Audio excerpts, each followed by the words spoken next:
right now. Good afternoon, South Florida. I'm Christy Kruger. Here's a look at some of the stories making news on this Thursday. A 23-year-old mom is facing charges accused of leaving her 3-year-old daughter all alone in a car for about 3 hours while she was working at a strip club in Lauderhill. Manachika Daniels is now charged with child neglect. We're told someone called for police after seeing the child roaming around the Vegas Cabaret parking lot. That girl is now in the custody of Child Protective Services. And 2 people are injured after a crash involving this school bus and a dump truck in Miami. This happened near Miami Northwestern Senior High. Police say the truck driver was pulling out of the school when the collision happened.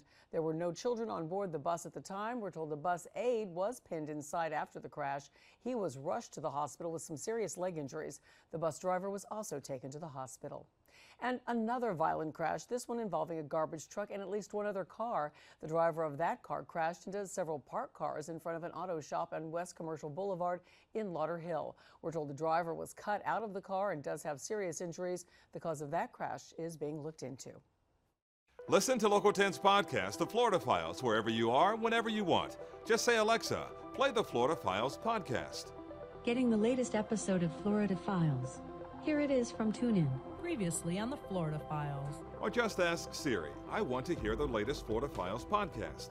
Here's the newest episode of the Florida Files. Get the Florida Files on Alexa, Google Home, or Apple devices just by saying play the Florida Files podcast. The Florida Files from the one and only Local 10.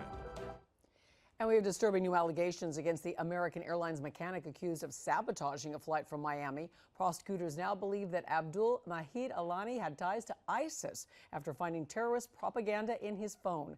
Alani remains behind bars without bond after being arrested last month for allegedly tampering with the plane's navigation system.